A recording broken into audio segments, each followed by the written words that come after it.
You think helping instantly protects them, but every quick fix quietly teaches dependence. Every rescue you hand out reinforces frustration avoidance, decision laziness, and emotional shortcuts. In the next few minutes, you'll see exactly how your daily reactions shape their brain and future resilience. It's 7:15 p.m. Homework is on the table. Your child stares at a problem, sighs, and looks at you. You start explaining before they even try. Deep down, you know they need to struggle a bit, but the clock is ticking, dinner is late, and patience is gone. This small act isn't just help. It's teaching the brain to rely on immediate relief. I'll show you why these invisible daily choices wire their brain and what actually builds independence. By the end, you'll recognize the patterns you repeat every day and why they matter more than any strategy. You think you're saving time, but you may be removing thinking. Picture your child sitting at the table, stuck on homework. They pause, look confused, then sigh. You lean in and give the answer before they struggle longer. In that moment, your thought line is, "I'm just helping so they don't fall behind." But the brain learns a different lesson. The moment discomfort appears, the brain decides that effort is unnecessary. You are solving problems they needed to solve slowly. Frustration gets linked to external correction, not internal persistence. The cost? Weak persistence, low frustration tolerance, and early surrender behavior.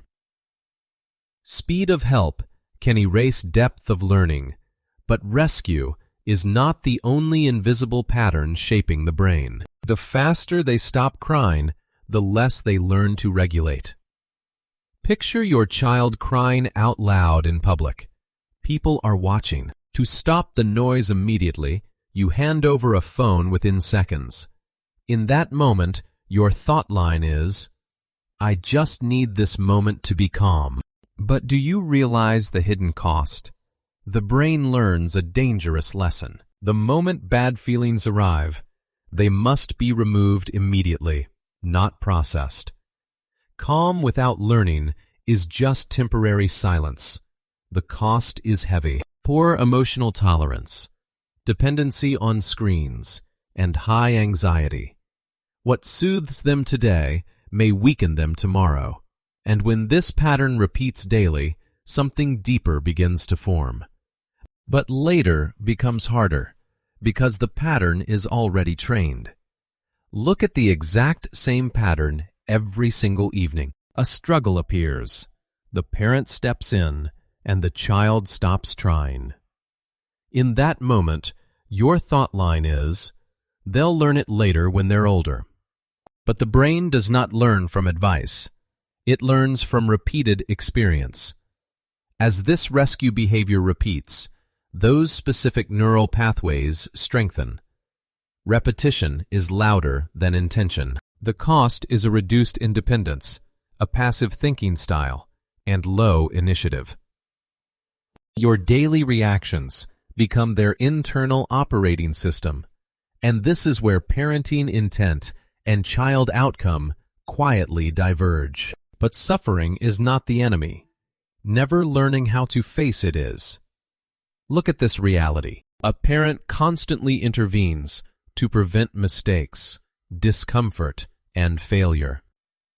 In that moment, your thought line is, "I don't want them to suffer like I did." But good intentions can still train long-term dependency. Protection can quietly remove preparation.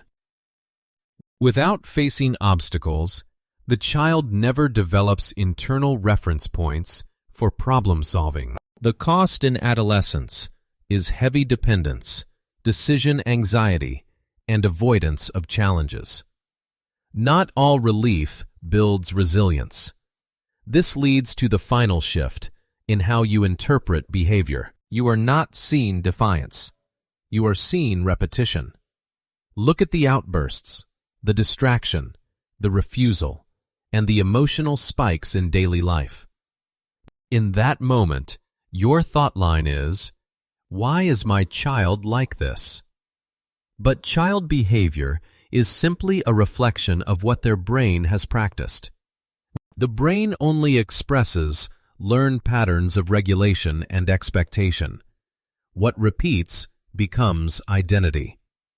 Misdiagnosing behavior leads to repeated, ineffective parenting cycles. To change behavior, you must change what is repeatedly experienced.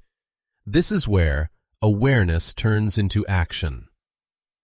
What seems like guidance in the moment often trains dependency instead of resilience. The brain learns from repeated experience, not intention. You see yourself helping, solving, calming. But inside, a part of you wonders why they can't do it alone. Every reaction writes their next choice, long before they can read your words. Think about today. Which small moment might have shaped their brain more than you realized? Share one in the comments. If this resonates, follow for more grounded ways to see your parenting impact in real life. Change isn't in grand gestures. It lives in the tiny, repeated moments you notice now.